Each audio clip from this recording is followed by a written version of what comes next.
Hello, Dancing with the Stars fans. I'm Gold Derby editor Daniel Montgomery here with our contributors Jeffrey Kare and Cordell Martin. We are convening as we record this. It's Tuesday following the season premiere of Dancing with the Stars this past Monday. The season 30 premiere with 15 new celebrities and one historic celebrity who I think we should talk about first, JoJo Siwa, who is an 18-year-old singer, dancer, YouTube personality.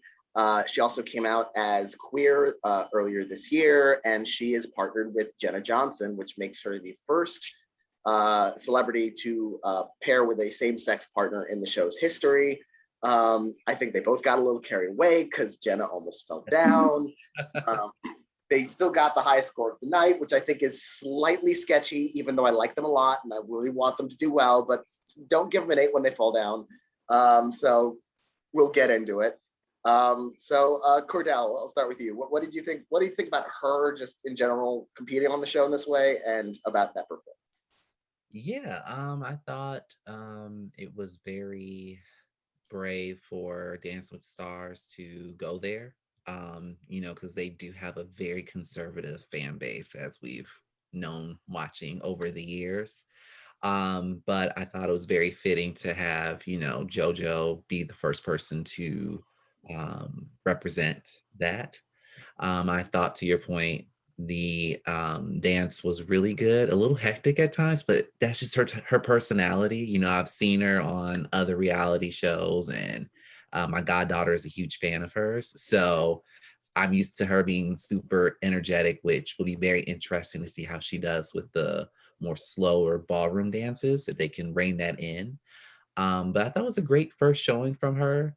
I think it will be very interesting to see how the audience will react and follow her journey throughout the show. And what did you think, Jeffrey?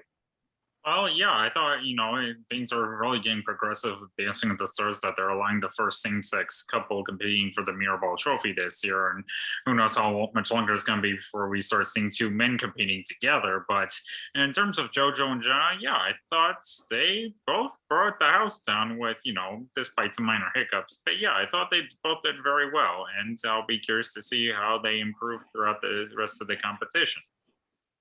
Yeah, I was thinking the same thing about two male dancers together, and I feel like Dancing with the Stars is probably scared of that more than they're scared of two women. And JoJo also has this very energetic, lighthearted, youthful kind of personality that, it's different than if you had Cody Rigsby, for instance, paired with Gleb. We know how Gleb dances with his female partners, so we would have seen some kind of performances, which we're probably not going to see from JoJo. But yeah, I do think they should do that. I think there's a certain amount of toxic masculinity that will make Dancing with the Stars afraid to put that on. But I do hope Gleb has been quoted multiple times, I believe, saying that he would be very happy to dance with a male partner on the show. So they should really do that next, assuming this trial run works out. And I think it already has, because she did really well. I can see her being a fan favorite very quickly. But she's not alone. I think there was a lot of equality on the dance floor on Monday night, which was exciting because I was not, I'll admit, not enthused really at all by this cast. And so most of them did okay to well. I would say only one person was actively bad, and we'll get to him. But Suni Lee, gymnast Suni Lee also did well. Amanda Klutz, Broadway performer, knew she was going to do well. Cordell, what were some other highlights, other routines that you thought were especially good and promising for those? Yes, that's a good point. I was pleasantly surprised with how solid everyone was, minus, that other person. But yeah. I thought there was going to be a few individuals that was going to be a hot mess, like Iman, as we've watched in the past, basketball players, with the exception of Rick Fox, rarely do well, but for him to do a jive and it was energetic and you saw him just get loose and really feel the music, was very encouraging just to see him and his journey on the show. Um, like I kind of predicted, the women definitely were the standouts, as all of them were either at the top or near the top of the leaderboard. I will say there's a lot of celebrities that I would say watch out for. Kenya Moore, who I thought probably would have been towards the bottom of the leader pack just because Real Housewives and oftentimes reality stars, it's really hard for them to tap into that performer side just because they're used to playing a particular character in their reality shows. But I was surprised by her. I think The Miz is someone that could be very entertaining throughout the season. Trying to think who else was someone that I thought was interesting or good. Olivia wasn't too bad. I thought she was going to be kind of a hot mess, but she was all right. And then, of course, Bachelor Nation. We've seen them. We've seen one. We've seen them all. Like Matt just fits the same mold as the other Bachelor. So. Yeah, I was really hoping to be pleasantly surprised by Matt James. Like, okay, we have a male Bachelor contestant on Dancing with the Stars who can dance, and maybe is like he was okay.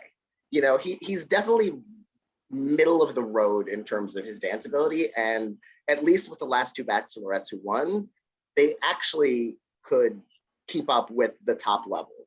Mm-hmm. So I don't see him going farther than the fans will allow, which will probably be like 6th or 7th place. What did you think were some other highlights for you, Jeffrey? I definitely thought Amanda Klutz and Ellen were both incredibly energetic. I thought, okay, a controversy surrounding Olivia Jade aside, I thought she managed to pull some strong work with Val. And while Brian Austin Gringo, I thought clearly worked well together with his partner Sharna, and I wonder if that has anything to do with the fact that they're dating in real life. But and Jimmy Allen, I thought he was almost outstanding, and I thought Melanie C was able to bring such high. Her and Gleb being the first of last night to perform, I thought they brought such high energy. Melanie C, as soon as I saw her guns, because I haven't seen her in a while, she was always like sporty spy, she's fit, but I haven't seen her in a while. So that she's still like super fit, I was like, oh, I'm underestimating her. This is going to be something.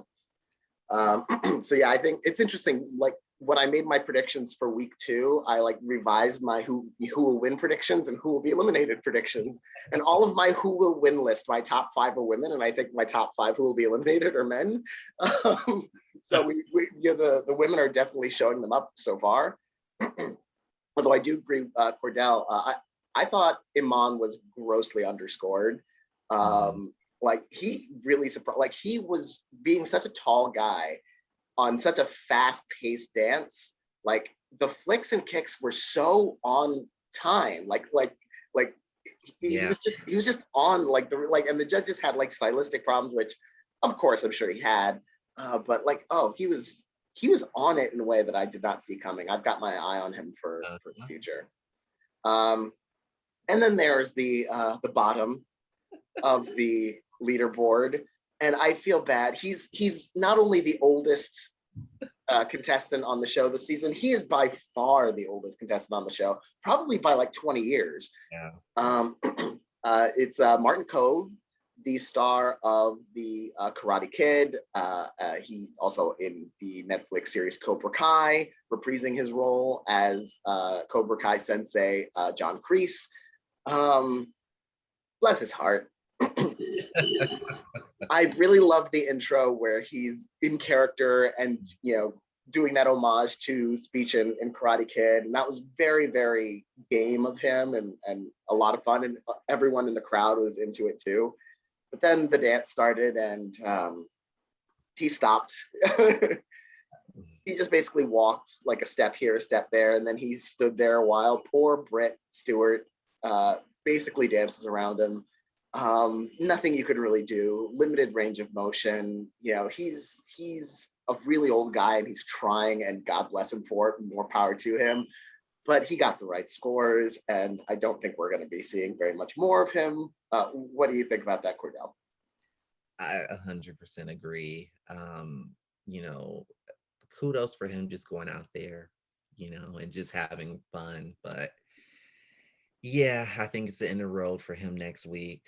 And you know, Britt, I hope she doesn't become the female Keo, because as you see, Keo's not on here this season, and I hope Britt's not the unfortunate person that will get, you know, those stars who tend to be on the struggle bus. So, ugh, poor guy. Well, at least Britt, they gave her Johnny Weir last season. They gave her a real contender Well, last season. true. So, like, they haven't thrown her under the bus so far the way they have done with Keo in past seasons. What did you think about Martin Cove, Jeffrey?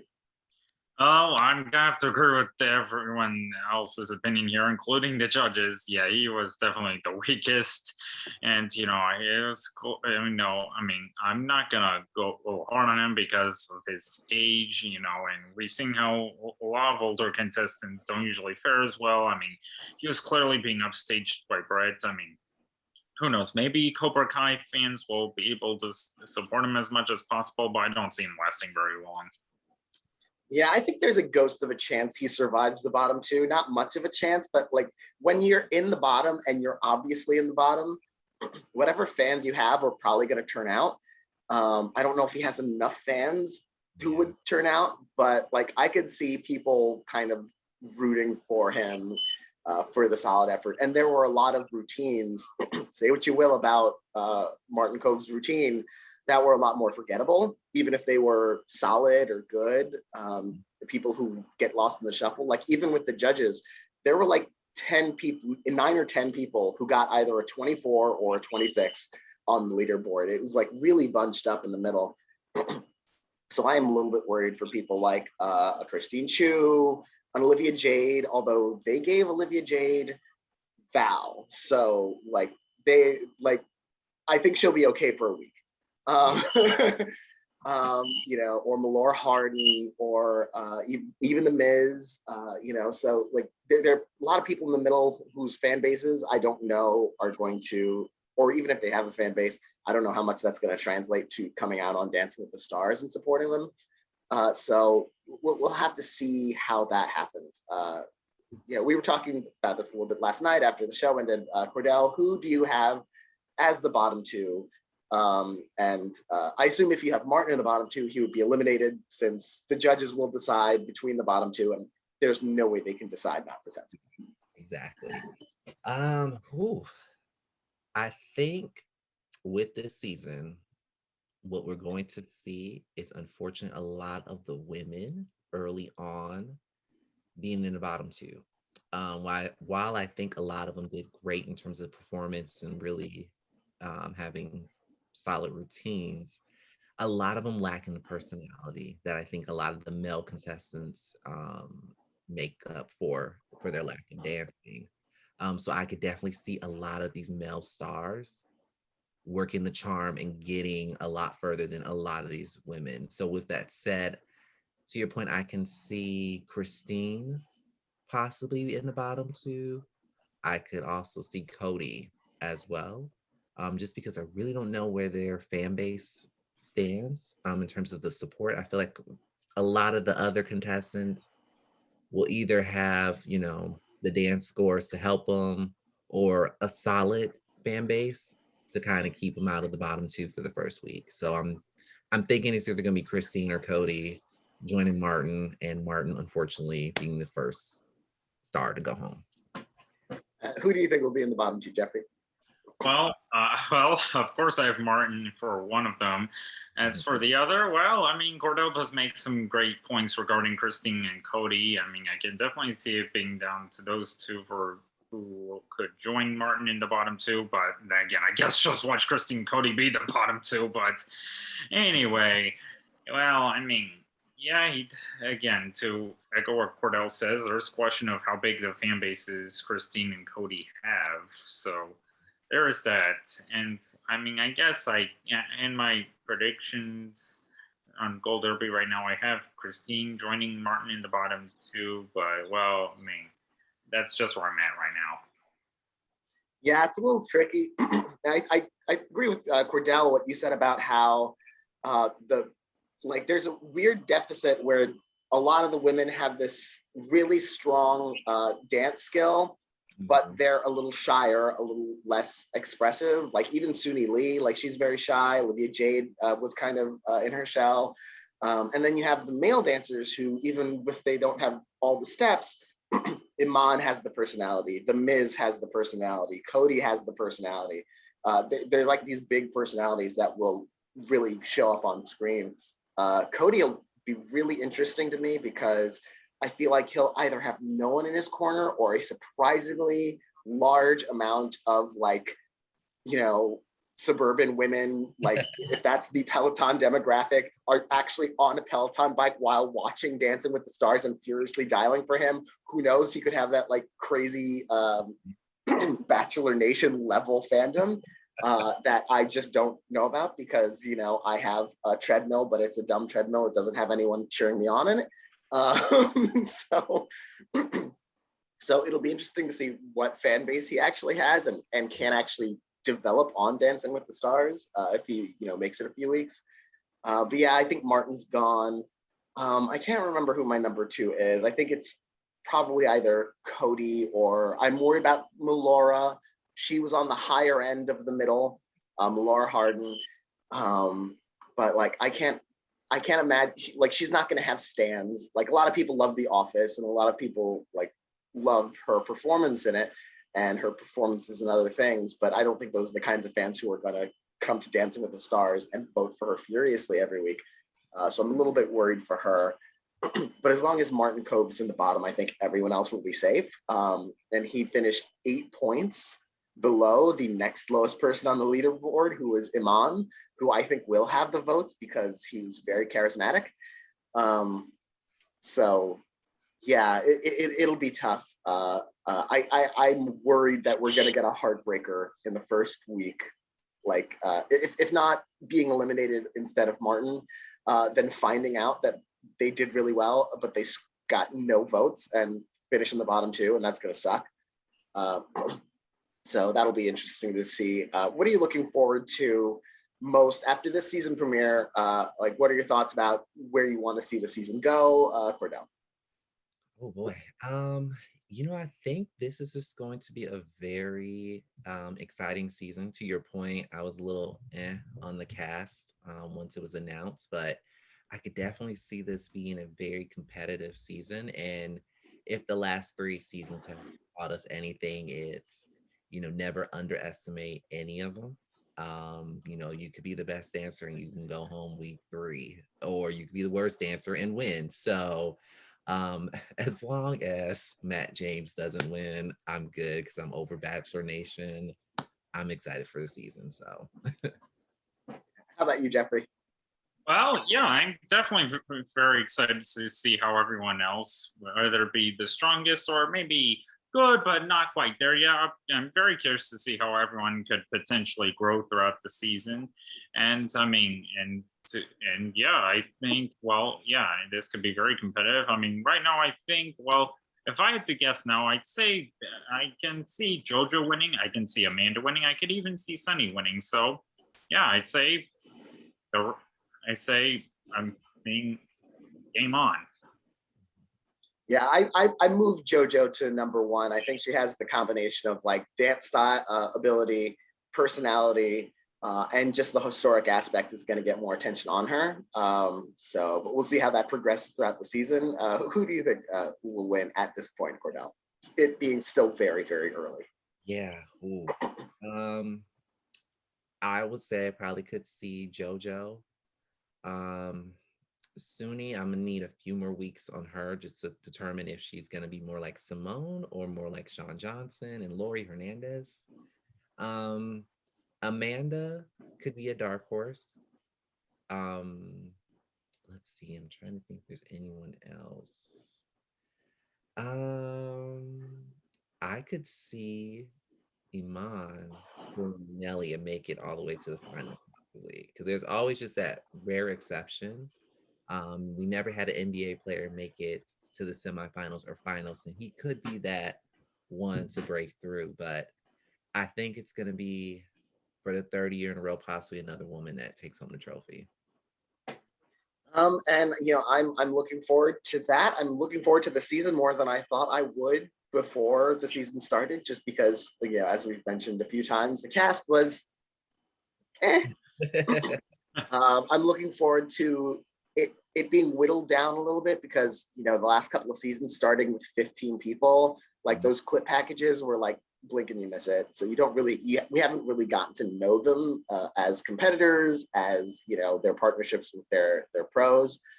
So I'm looking forward to seeing that develop more. And I'm excited to see what happens next. So with that, I want to thank Cordell, Jeffrey, for joining me to discuss Dancing with the Stars, for joining me to, as I was live blogging Dancing with the Stars as well. And I'm looking forward to speaking with you and reconvening with you next week to talk about that first elimination when it happens. So until then, and thank you to everyone watching, we will see you then.